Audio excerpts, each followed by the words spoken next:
Never before offer national హైవేపై ఆకర్షణీయమైన commercial plots గజం కేవలం 5,999 రూపాయలకే. మేడిపల్లి పోలీస్ స్టేషన్ పరిధిలో మహేందర్ రెడ్డి అనే వ్యక్తి గర్భిణి అయిన భార్యను అత్యంత కిరాతకంగా చంపడమే కాకుండా ఎక్కడికక్కడ బాడీ పార్ట్స్ అన్ని కట్ చేసి తీసుకుపోయి మూసీ నదిలో పడేశాడు. ఏమి తెలియనట్టు మళ్ళా భార్య కనిపించడం లేదంటూ కంప్లైంట్ ఇవ్వడానికి వచ్చాడు పోలీస్ స్టేషన్కు. అనుమానించిన పోలీసులు అరెస్ట్ చేసి రిమాండ్ చేశారు. దీనికి సంబంధించి మరింత ఇన్ఫర్మేషన్ ప్రముఖ హైకోర్టు అడ్వకేట్ రమ్య గారిని అడిగి తెలుసుకుందాం. నమస్తే అండి. నమస్తే నిరుపమ.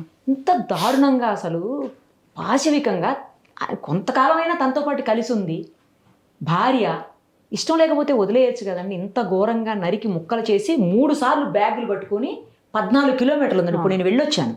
14 కిలోమీటర్లు ఉంది ఇంటి నుంచి మూసి అతను పడేసినటువంటి ప్లేసు. అక్కడికిక్కడికి 3 సార్లు తిరిగేసి బైక్ మీద పాడేసి వచ్చాడండి. అవన్నీ కూడాను ఎంత దారుణం అసలు. ఇప్పుడు ఆమెను ఒక్కదాన్ని చంపారు. 5th మంత్ 3 డేస్లో 6th మంత్ వచ్చేస్తుందంట ఆమెకు.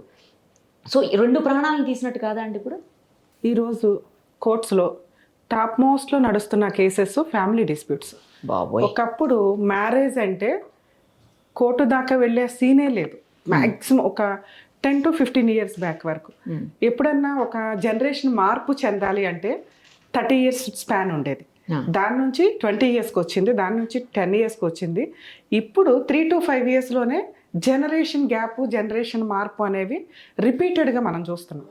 ఇంకో కొన్ని రోజులకి ఇంకా షార్ట్ టైం అయిపోతుంది. చాలా ఫాస్ట్ ఫార్వర్డ్లోనే ఆలోచన విధానాలు మారుతాయి, ఆ ప్రవర్తన మారుతూ ఉండొచ్చు, మన అలవాట్లు మారడానికి ఎక్కువ అవకాశాలు ఉన్నాయని నేను అనుకుంటున్నాను. ఎందుకంటే నేను చూసిన నా 25 years ప్రాక్టీస్లో ఫస్ట్ 10 yearsలో అసలు డైవర్స్ కేసులు అనేవి లేవు. ఎక్కడా కూడా ఫైట్ చేయడానికి ఎవరు ఇష్టపడే వాళ్ళు కాదు.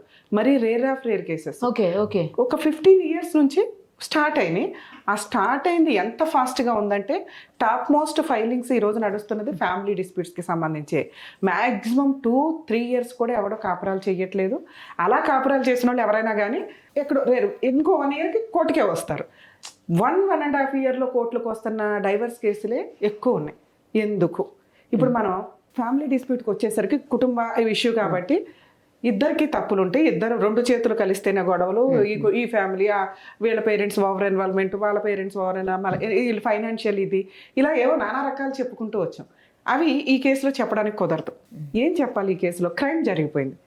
వన్స్ క్రైమ్ జరిగినాక అతను మంచోడా చెడ్డోడా, అతనికి అన్యాయం జరిగిందా ఈవిడికి అన్యాయం జరిగిందా అనే మాటలే లేవు.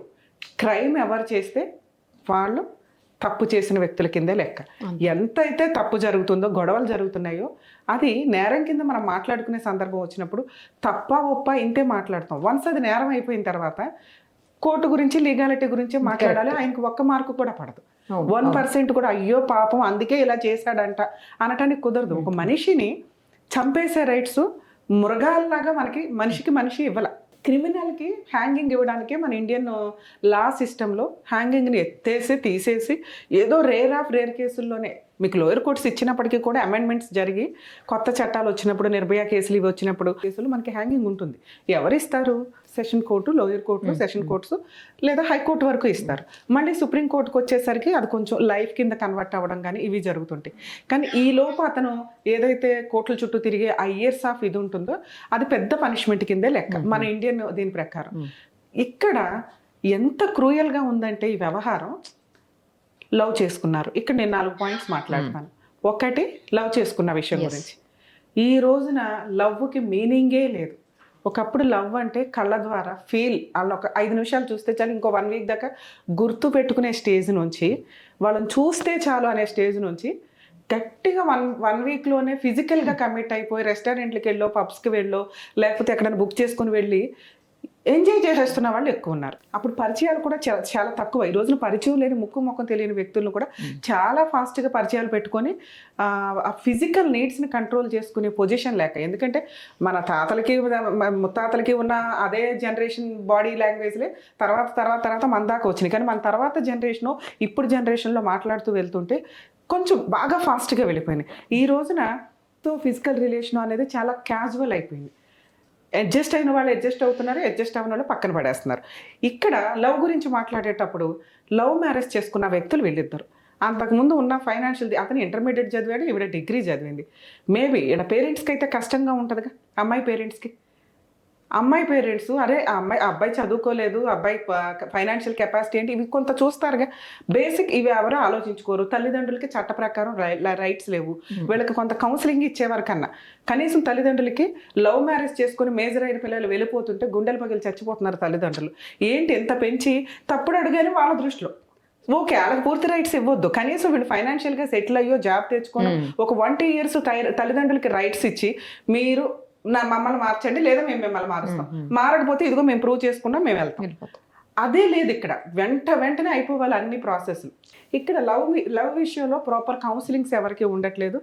ఆ టైంకి ఎవరు నచ్చారో ఆ వ్యక్తిని అర్జెంటుగా పెళ్లిళ్ళు చేసేసుకుంటున్నారు, జీవితాలు నాశనం చేసుకుంటున్నారు. 2, మ్యారిటల్ రిలేషన్లోకి వచ్చినప్పుడు లవ్లో నచ్చిన వ్యక్తి మ్యారేజ్ అయిపోయిన తర్వాత హక్కులు బాధ్యతలు ఎక్కువ పెరుగుతాయి. హక్కుల గురించి మాట్లాడడం కంటే రెస్పాన్సిబిలిటీస్ ఎక్కువ ఉంటాయి ఇద్దరికి. ఎప్పుడో గంట మాట్లాడుకునేటప్పుడు ఆ ఎమోషన్ వేరు. ఎప్పుడైతే పెళ్లి చేసుకుంటారో కుటుంబం రన్ అవ్వాలి, రెంట్లు కట్టుకోవాలి, మెయింటెనెన్స్ రావాలి. ఇక రోజు ఆ లవ్ మాట్లాడుకోవడం కుదరదు. ఇక్కడ maximum 1.5 year, January 2024 28th marriage అయితే ఆగస్ట్కి ఫట్ అంటే 1 year 8 monthsలో మొత్తం సీన్ అయిపోయింది. ఇలాంటి సిచ్యుయేషన్లో వీళ్ళ మ్యారిటల్ రిలేషన్లో మనం అబ్జర్వ్ చేస్తే ఇద్దరు చిన్న జాబులు చేసుకునేది, మేబీ ఫైనాన్షియల్ ఇది ఉండొచ్చు. రెండోది మనకి అర్థమవుతున్నది ఎప్పుడు అంటే ఇతను అనుమానపడుతున్నాడు అని. ఎప్పుడైతే ఎంఐ కాల్ సెంటర్లో చేస్తుందో ఈ రోజున ఒక వ్యక్తి యొక్క పర్సనల్ ఇన్ఫర్మేషన్ తెలియాలంటే ఫోన్సే. కానీ ఏ వైఫ్ ఏ హస్బెండ్లు వాళ్ళ పర్సనల్ ఫోన్ నెంబర్స్ని పార్ట్నర్కి ఇచ్చుకోరు. చాలా తక్కువ కేసుల్లో. మీరు ఎప్పుడైతే ఈ దీనికి సంబంధించిన పిన్ ఉంటుందో అది మీ హస్బెండ్కి ఇలా ఇవ్వగలిగితే ఓపే, ఇంకేం ఉండదు. అలాగే హస్బెండ్ కూడా. కానీ ఎవరు ఇస్తున్నారు? 80% అలా ఇచ్చుకోరు. ఒకళ్ళ పర్సనల్ విషయాలు ఇంకోళ్ళు ఇన్వాల్వ్ అవ్వద్దు. ఓకే, దానికి ఉండే లిమిట్, దానికి ఎంతవరకు అంతవరకు ఉండే పొజిషన్ ఉండాలి. ఇక్కడ ఒక వ్యక్తికి విపరీతమైన అనుమానం వచ్చింది. ఏది లవ్ చేసి పెళ్లి చేసుకున్న అమ్మాయి క్యారెక్టర్ని తిప్పి కొడితే 10 monthsలో డిసైడ్ చేసేసాడు ఈ అమ్మాయి ఎవరితోనో తిరుగుతుంది అని. ఆ అనుమానంతో ఇంత దూరం రావడం.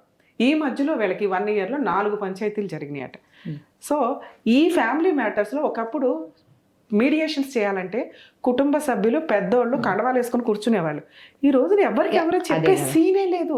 ఎవరి మాట ఎవరు వింటున్నారు? అసలు వినే సీన్ లేదు. అసలు ముందు మీరేంటి మాకు చెప్పేది, ఈవిడింతే ఇంతే నడుస్తుంది తప్ప ఓపిక్గా ఒక పెళ్లి చేసుకున్నాక కాపురం నిలబెట్టుకుందాము.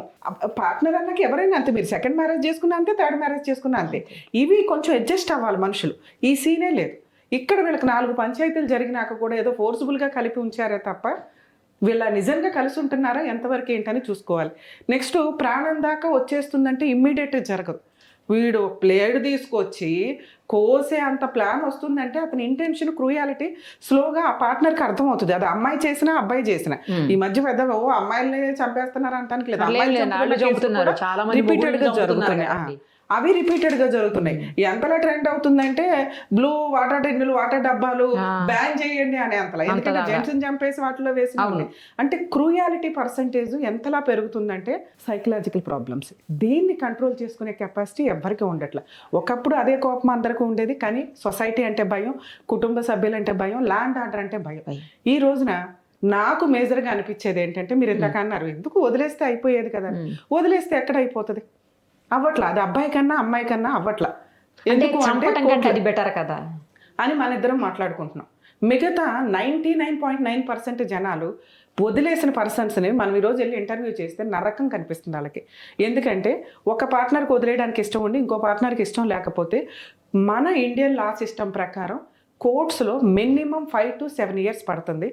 5 to 7 years ఫైట్ చేసిన తర్వాత కూడా ఆ అబ్బాయికి కానీ ఆ అమ్మాయికి కానీ డైవర్స్ రావడం చాలా కష్టమైపోతుంది. సుప్రీంకోర్టు నెంబర్ ఆఫ్ జడ్జిమెంట్స్ వాళ్ళు మేము కలిసి ఉండము అని ఏ ఒక్క పార్ట్నర్ అన్నా డైవర్స్ డిక్లేర్ చేయండి, అమ్మాయికి కాంపెన్సేషన్ ఇవ్వండి అని. అలా 3 yearsలో కనుక కేసులు కంప్లీట్ అయితే మీకు ఇలాంటి క్రైమ్ పర్సంటేజ్ జరగదు. కోర్టుకి వెళ్తే న్యాయం జరుగుతున్నప్పుడు ఇక్కడ ఎందుకు చంపుకోవాలా? ఇందాక మీరు అన్నారు కదా ఇంత పెద్ద క్రైమ్ చేయడం కదా అది బెటర్ కదా అండి అని. ఇది దాంతో సమానం అయిపోతుంది ఈ రోజున. అతన్ని చంపమనో లేకపోతే అమ్మాయిని చంపమనో మనం అనట్లా. ఎంతలా అంటే కోర్టులకు వెళ్ళి లాయర్ల చుట్టూ తిరిగి 6 కేసుల ఒకే క్రైమ్కి ఒక పనిష్మెంట్, ఒకే కేసే కదా. ఫ్యామిలీ మ్యాటర్స్ విషయానికి వచ్చేసరికి మీకు 6 to 7 కేసెస్ ఫైల్ చేసుకుంటారు. మళ్ళీ దాని మీద హైకోర్టు పిటిషన్స్ ఉంటాయి. ఇవి ఎలా అవుతున్నాయి అంటే ఆ ప్రెస్టేషన్ తట్టుకునే కెపాసిటీ లేదు. ఇప్పుడు కరెక్ట్ అడ్వకేట్ దొరకపోతే ఇక కోర్టుల చుట్టూ తిరగడమే. అడ్వకేట్లు దొరికినా దొరకపోయినా లా అలా ఉన్నప్పుడు వాళ్ళ ఫైనాన్షియల్గా వాళ్ళ ఆలోచన విధానం ఎంత మెచ్యూర్డ్గా ఉండదు. మెచ్యూర్డ్గా ఉన్న వ్యక్తుల్ని మనం ఎవరిని ఇంటర్వ్యూ చేసినా నమస్కారం అమ్మ ఈ ఫ్యామిలీ మ్యాటర్కి ఈ కేసులకి అంటున్నారు. ఈ రోజున మనం రన్ చేసే ఈ పద్మవ్యూహం ఎపిసోడ్లు కానీ ఇవి కానీ ఇక్కడ మనకు కుదిరినంత మనం ఇమ్మీడియట్ జడ్జిమెంట్లు ఇవ్వగలుగుతున్నాం. అంత క్రౌడ్ పెరుగుతుంది. వచ్చి సుమన్ టీవీ దగ్గర నుంచునే పొజిషన్లో ఉన్నారంటే ఎక్కడో అక్కడ మాకు కరెక్ట్ న్యాయం చెప్పేవాళ్ళు ఉంటే బాగుండాలి. అలా అన్ని చోట్ల దొరకట్ల. లోక్ అదాలతులు ఉన్నాయి. కౌన్సిలింగ్స్ ఇచ్చినా ఎవరు వినే పని లేదు. ఎందుకంటే ఆలోచన విధానంలో సైకలాజికల్ డిప్రెషన్స్ చాలా ఎక్కువగా పెరిగింది. ఇతను కోర్టుకు వెళ్ళి న్యాయం తెచ్చుకుంటే బాగుంటుందని ఆర్డినరీగా మన ఇద్దరం మాట్లాడవచ్చు, కానీ అతని ఆలోచన విధానం ఏంటంటే కోర్టుకు వెళ్తే ఈ అమ్మాయికి న్యాయం జరిగింది. ఎందుకంటే ఆల్రెడీ 5 months ప్రెగ్నెంట్, ఇంకో 4 months 6 months 5 months అయితే డెలివరీ అవుతుంది. ఈవిడికి మెయింటెనెన్స్ ఇవ్వాలా, పిల్లాడికి మెయింటెనెన్స్ ఇవ్వాలి, కోర్టులో ఒక 4 కేసులకి తిరగాలి, డైవర్స్ రాదు, అతనికి వచ్చే 20-30 వేలకి దీనికంటే నేను జైలుకి వెళ్ళి కూర్చోవడం బెటర్ అనే ఒక క్రూయల్ మెంటాలిటీని రిపీటెడ్గా వింటాను. సో అట్లాంటి వాళ్ళకి ఇప్పుడు మనం అందుబాటులో ఉంటాం, కౌన్సిలింగ్స్ ఇస్తాం, ఇట్లా కాదు నాన్న అలా అంటారు, చేంజ్ అవుతుంది, కొంచెం ఓపిక పట్టండి, మీకు న్యాయం జరిగింది, పర్ఫెక్ట్గా నిజంగా ఫైట్ చేసుకుంటూ వెళ్తే ఆటోమేటిక్గా మీకు న్యాయం జరుగుతుందని. ఆ న్యాయం అనేది నేను అన్ని కోర్టులో చెప్పించలేకపోతున్నాను. కోర్ట్స్లో నా చేతిలో పని కాదు, ఇది మన చేతిలో పని, మనం న్యాయం చేస్తున్నాం. అక్కడ మన చేతిలో పని కాదు, అందరం ఒకటే. కోర్టు దాకా వెళ్ళినప్పుడు మేబీ పర్ఫెక్ట్గా వర్క్ చేయగలుగుతామేమో తప్ప అక్కడ పొజిషన్ ఏంటంటే కోర్టుకి జడ్జికి ఇది ఒకటే కేసు కాదు, అంతే కదా. నెంబర్ ఆఫ్ రోజుకు 100-200 కేసెస్ కాల్ వరకే నడుస్తుంటే ఏం చేయగలుగుతారు? ఎవరిని అనటానికి లేదు. ఇప్పుడు లా సిస్టంలో ఖచ్చితంగా ఇటువంటి ఫ్యామిలీ డిస్ప్యూట్స్లో క్రైమ్ పర్సంటేజ్ తగ్గాలి అంటే మినిమం 3 yearsలో 2-3 కేసుల్లోనే ఒక క్రిమినల్ కేసు, ఒక మెయింటెనెన్స్, ఒక డైవర్స్, అంతే. ఎందుకు డొమెస్టిక్ వైలెన్సో ఇంకొకటో 5-6 కేసెస్ ఒక్క మ్యారేజ్ అంటే కోర్టుల చుట్టూ తిరగడం. ఇలాంటి సిచ్యుయేషన్స్లో క్రూయాలిటీని యాప్ట్ చేసుకుంటున్నారు తప్ప న్యాయం కోసం బయటకు వెళ్తే అరే బాబు ఆ అమ్మాయి ఎంతో నేను అంతే, నేనెంతో అమ్మాయి అంతే అనేది మన ఇండియన్ లాలో లేదు. అది కొంచెం చేంజ్ అవ్వాలి. మన లా సిస్టంలో మెయిన్ రీజన్ ఏంటి? మనం హిందూ సాంప్రదాయంలో మ్యారేజ్ అంటే బాగా రెస్పెక్ట్ ఇస్తాం. అది సమాజంలో లేదు కదా. దాన్ని ఎందుకు మనం త్వరగా అమెండ్ చేసుకోము? ఉంది సాంప్రదాయం. ఈ రోజు కర్మ అట్లా లేదు. ఆ సర్వే మీరు తీసుకున్నా కూడా ఓకే, వేరే కంట్రీస్లో ఏంటి మ్యారేజ్ ఒకవేళ ఒక పార్ట్నర్కి నచ్చల డైవర్స్, కాంపెన్సేషన్ కూడా ఆ రేంజ్లో ఉంటుంది. మినిమం 2 years మ్యారిటల్ రిలేషన్ ఉంటే కాంపెన్సేషన్ అనేది ఆ మ్యారేజ్ టైంలో జరిగిన దాంట్లో ఆయన 50% ఇవ్వడమా ఏంటని. ఇక్కడ కూడా అది ఎందుకు బెటర్? ఇలా పెళ్లి చేసుకొని అలా డైవర్స్ తీసుకోవడానికో, అలా కోర్టుకి అమ్మాయికి నచ్చకపోతే 1 monthలో కేసులు వేసేవాళ్ళు ఎంతమంది ఉన్నారు? ఆవిడ 1 month కాపురం చేసింది అయ్యా బాబు అని కోర్టులో ప్రూవ్ చేసుకోవడానికి ఈయనకి 5 years పడుతుంది, లేదా అమ్మాయికి అంతకాలం పడుతుంది. ఆ ఇంట్లోకి వెళ్ళింది నచ్చల, నాకేమి వద్దు, నాకు మ్యూచువల్ డైవర్స్ ఇవ్వండి రా బాబు అని అమ్మాయిలు కూడా కొంతమంది ఉన్నారు. ఈడివ్వరు, ఈ అబ్బాయి ఇవ్వడు, ఎందుకంటే వీడి సైకలాజికల్గా దీన్ని ఎందుకు వదిలేయాలి ఈ అమ్మాయిని అనే ఒక ప్రాసెస్. ఇలాంటి క్రైమ్ పెరగకుండా, ఎందుకంటే మనం చెప్తే వినే స్టేజ్లో జనాలు లేరు. సైకలాజికల్గా అంత డిప్రెషన్లోకి వెళ్ళిపోయారు. ఎవరికి వాళ్ళే కరెక్ట్, అవతల వాళ్ళ ప్లేస్లోకి వెళ్ళి ఆలోచించేంత ఓపిక ఎవరికీ లేదు. సో అలాంటి సిచ్యువేషన్ ఉన్నప్పుడు ఎవరిని మనం నమ్ముతాం అంటే ఇంకా వీళ్ళందరికీ ఫోర్స్ఫుల్గా ఒక చట్టం, ఆ చట్టమే 3 yearsలో ఫ్యామిలీ డిస్ప్యూట్స్ 2-3 కేసుల్లో తేలిపోవాలి. ఆ అమ్మాయికి కాంపెన్సేషన్ ఆర్డర్ చేయండి ఫుల్గా, తనేదో చెప్తుంది కానీ లిస్టు ఎంత ఖర్చు అయింది ఎంత అని. అలాగే అదేదో ప్రూవ్ చేసుకుంటే అమ్మాయికి కాంపెన్సేషన్, ఇతనికి డైవర్స్. అలాగే అమ్మాయిలకు కూడా 1 year 1 monthలోనో 2 monthsలోనో వెళ్ళిపోయిన అమ్మాయికి కాంపెన్సేషన్ ఎందుకు? ఏదో రీజన్ చెప్తారు, అబ్బాయికి అక్రమ సంబంధాలు, అబ్బాయి తాగుబోతూ, అబ్బాయి ఇది అని. ఆ రీజన్స్ లేవు కాబట్టి, నచ్చలేదు కాబట్టి నువ్వు బయటకు వచ్చేసిందని కేసులు వేసావు, కానీ వదలవు, కోర్టుల చుట్టే తిరుగుతారు. ఎందుకంటే పేరుకో భర్త ఉండాలో ఇంకొకటి. సో ఈ సిస్టమ్ కాటాలాగా వేసుకుంటే మనం ఇటు ఒకసారి ఈచ్ కేసు డిఫరెంటే. ఈచ్ కేసులోనూ మనం కామన్ చేయాలి అంటే మినిమం న్యాయం వీళ్ళకి ఒక 3 yearsలో జరిగిద్దని ఒక క్లారిటీ ఇస్తే చట్టంలో మార్పు ఎంతకాలం అయితే అంతకాలం మనకు రాకుండా కొంచెం ఫాస్ట్గా మనం మూవ్ చేయగలిగితే వీళ్ళు ఒక్క 3 years కోర్టుకి వెళ్తే మనకి న్యాయం జరిగిపోద్రా బాబు అనే ఒక దారి వేయాలి. మనం కోర్టుకు వెళ్తే ఎంతో జరిగింది కాబట్టి నేను ఈ క్రైమ్ చేసేస్తానంటే ఎవరు వేసుకుంటున్నట్టు ఈ పాపం అంతా? అదే కదా. సో ఇది కొంచెం రిక్వెస్ట్ ఇదేంటంటే మన దీని నుంచి కనీసం లా సిస్టంలో 2-3 yearsలో కేసులు క్లోజ్ అయ్యేలాగా ఉంటే బెటర్. సుప్రీంకోర్టు చాలా చేస్తుంది, లోక్ అదాలతులు పెడుతుంది, కౌన్సిలింగ్ సెంటర్స్, మీడియేషన్స్. కొన్ని కోర్ట్స్లో అయితే పాపం జడ్జెసే మీడియేషన్ చేస్తున్నారు. ఎందుకమ్మా తిరుగుతావు, ఏదో ఒకటి తీసుకొని మ్యూచువల్కి వెళ్ళండి అంటే అమ్మ ఇవి వెళ్ళరు. న్యాయం కోసమే ఏముంటుంది ఫ్యామిలీ మ్యాటర్స్లో న్యాయాలు? ఇద్దరే. సో ఇక్కడ చదువుకునే వాళ్ళు ఇంకొకళ్ళు ఇలాంటి క్రైమ్ చేయరు. క్రూయల్గా సైకలాజికల్ డిప్రెషన్స్లోకి వెళ్ళిపోయిన వ్యక్తులు ఇలా క్రైమ్ చేయడానికి ఎక్కువ అవకాశం నడుస్తుంది. కనీసం అలాంటి ఒక సీన్ ఉంటే అమ్మాయిలన్నా ఇక్కడే ఉండాలి ఫోర్స్ఫుల్గా అని అనుకోకుండా బయటకు వచ్చి, సరే ఇప్పుడు నేను లాని మార్చేయండి అంటే అర్జెంట్గా ఏం మారదు, కానీ ఉన్న లా ప్రకారం తను బయటకు వచ్చేసినా కొంచెం ఆ టైంకి అతనికి అంత ఫెసిలిటీ ఇచ్చిన వాళ్ళం అవ్వం. అలాగే ఆ అబ్బాయిలైనా అమ్మాయిలైనా రిక్వెస్ట్ చేసేది, మ్యారిటల్ డిస్ప్యూట్ మీకు ఏదన్నా ఉంటే కొంచెం కౌన్సిలింగ్స్ తీసుకోండి, అండర్స్టాండ్ చేసుకోవడానికి చూడండి. ఇన్ కేస్ అవ్వకపోతే కోర్టుకి వెళ్ళండి అయ్యా బాబు. ఈ మర్డర్లు అమ్మాయిలు ఆ హస్బెండ్లను చంపడమో ఆ వైఫ్ను చంపడమో కాకుండా కోర్టుకు వెళ్తే ఇవాళ కాకపోతే రేపన్నా న్యాయం జరిగింది. ఈ రోజు ఉన్న కోపం మీకు 1 year తర్వాత 1 month తర్వాత ఉండదు, 1 day తర్వాత కూడా ఉండకపోవచ్చు అండి. ఆ టైంలో జరిగేవి చాలా ఎక్కువ. కొంతమంది మేబీ ఒక 1 week 10 days ప్లాన్ చేసుకుని చేస్తూ ఉండొచ్చు. ఎందుకంటే ఇది మీకు సైకలాజికల్ డిప్రెషన్. కనీసం ఒక లైఫ్ మీకు కాలంతో ఏ సమస్య అన్నా క్లియర్ అవుతుంది. కాలానికి కొంచెం టైం ఇవ్వండి, ప్రాబ్లం క్లియర్ అవుతుంది. మనిషి అన్నాక కష్టాలు సుఖాలు అన్ని కలిపే వెళ్ళాలి. రోజు కష్టం ఉంటే రోజు సుఖం ఉంటే సుఖం వాల్యూ కూడా తెలియదు. ఇవన్నీ లేకుండా దేవుడు రాయడుగా ఎందుకు అనవసరంగా క్రైములు చేసుకుంటూ జైలుకి వెళ్తే ఇప్పుడు అబ్బాయి తల్లిదండ్రులు బాధపడాల్సిందే. అమ్మాయి తల్లిదండ్రులు ఉన్న కూతురు పోయిందంటే వాళ్ళకి నరకమే కదా. వాళ్ళు ఎందుకు కూరుకుంటారు? వాళ్ళు ఎంత దూరం అన్నా ఫైట్ చేస్తారు ఇలాంటి కేసుల్లో. సో క్రైమ్ పర్సంటేజ్ తగ్గాలంటే నా ఉద్దేశం ప్రకారం కొంచెం ఫ్యామిలీ మ్యాటర్స్లో 3 yearsలోనే కేసులు అయిపోయేలాగా ఒక ఫెసిలిటీ ప్రొవైడ్ చేస్తే, వద్దు అన్న వాళ్ళకి డైవర్స్ ఇవ్వండి, ప్రాబ్లమే లేదు. ఎందుకంటే దీనివల్ల అక్రమ సంబంధాలు పెరుగుతున్నాయి. మీరు 5 ఏళ్ళు 6 ఏళ్ళు కోర్టులో న్యాయం కోసం పోరాడి డైవర్స్ కేసు గెలిచిన తర్వాత ఎలా ఉంటుందంటే మళ్ళీ హైకోర్టు అప్పీల్కి వెళ్తారు. మళ్ళీ అక్కడ ఆర్డర్ సస్పెండ్ అవుతుంది. అక్కడ ఇంకో 5 ఏళ్ళు నడిస్తే గెలిచే ఉపయోగం ఏముంది? దానివల్ల వాళ్ళు ఏం చేస్తున్నారు? సహజీవనం అంటూ సెకండ్ మ్యారేజ్లు చేసుకుంటున్నారు. సో ఈ క్రైమ్ పర్సంటేజ్ని కొంచెం మార్చాలి అంటే ఫాస్ట్గా ఫ్యామిలీ మ్యాటర్స్లో జడ్జిమెంట్స్ రావడం అనేది కొంత కంఫర్ట్ జోన్లో ఉండాలి. అబ్బాయికి న్యాయం చేయొచ్చు, అమ్మాయికి న్యాయం చేయొచ్చు. ఇప్పుడు నేను చెప్పిన ఇందాక వేరే కంట్రీస్ రూల్స్ ఫాలో అయితే బిలో 2 years లోపు ఏ కాంపెన్సేషన్లో వద్దు, ఏం ఖర్చులు ఉన్నాయో అవి ఇప్పించేయడం. ఆఫ్టర్ 2 years పిల్లలు ఉన్న కేసుల్లో న్యాయం ఎట్లా చేయాలనేది కొంచెం ఎక్స్పర్ట్స్ అందరూ కూర్చొని చేస్తే బాగుంటుందని నా ఉద్దేశం. సో ఇప్పుడు ఆ అబ్బాయి లోపల కడుపులో ఉన్నటువంటి బిడ్డతో సహా చంపాడు కాబట్టి ఇద్దరిని చంపినట్లు అవుతుందా అండి, లేకపోతే ఒక్కళ్ళనే చంపినట్టు? ఇప్పుడు మేడం యాక్చువల్గా ఇక్కడ ఇద్దరా ఒకళ్ళు అని కాదు. ఒక మర్డర్ కేసుకి ఏదైనా ఒక క్రైమ్ జరిగినప్పుడు క్రైమ్ ఒక క్రూయాలిటీ ఇంపార్టెంట్. ఓకే, క్రైమ్ కి పనిష్మెంట్ ఎంత ఉంటుంది? మర్డర్ కేసుల్లో 14 years, లైఫ్, హ్యాంగింగ్. మరి 3 ఎందుకు? ఒకటే ఉండొచ్చు కదా. మర్డర్ అంటే మర్డర్, దానికి సంబంధించి లైఫ్ ఇచ్చేయడము, హ్యాంగింగ్ ఇచ్చేయడము చేయాలి కదా.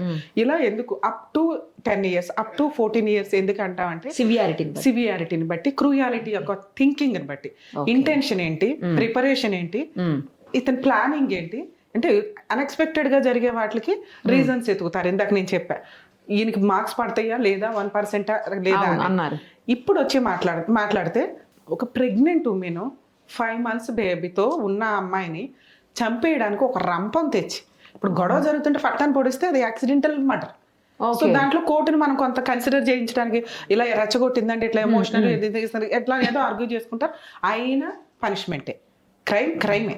కానీ ఆ సివియారిటీలో అప్ టు హ్యాంగింగ్ ఇవ్వాలా, లైఫ్ ఇవ్వాలా, అప్ టు 10 years 14 years అని ఏదో ఒకటి ఉంటుంది. ఇంత ప్రెగ్నెంట్ ఉమెన్ ఏదో తీసుకొచ్చాడు, అది ఐరన్ కోసే. మనం యాక్చువల్గా ఆ రంపం సన్నగా ఉండే రంపం, అది పెద్ద రంపం కాదు, చెక్కలు కోసే రంపం కాదు. ఈ రంపంతో నీకు బోన్ కూడా కట్ అయింది. దాన్ని తీసి కట్ చేసి ముక్కలు, మనిషి చేతులు కాళ్ళు నరికి ముక్కలు చేసి వాటిని తీసుకెళ్ళి మూసీ నదిలో కొంత వేసి, ఇంకో చోట కొంత వేసి, బ్లడ్ అంతా క్లీన్ చేసి, అమ్మాయి లేదు బ్లడ్ ఉంది అదే కొంత సెట్ చేసుకొని ఆ అమ్మాయికి అనిపించట్లేదు అని ఇంత షో ఆఫ్ ఇచ్చారు చూసారా. ఇది అతని యొక్క క్రూయాలిటీని మనకి కోర్టుకి అండర్స్టాండ్ అవుతుంది.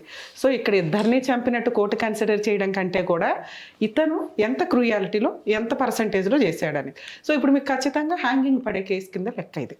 బేబీ ఉన్న ఒక అమ్మాయిని చంపాడు కాబట్టి, అది ఎంత ప్లాన్తో ఎంత క్రూయల్గా చంపాడు కాబట్టి ఇతనికి హ్యాంగింగ్ లోయర్ కోర్టులో ఖచ్చితంగా పడుతుంది. థ్యాంక్ యూ అండి. Thank you so much.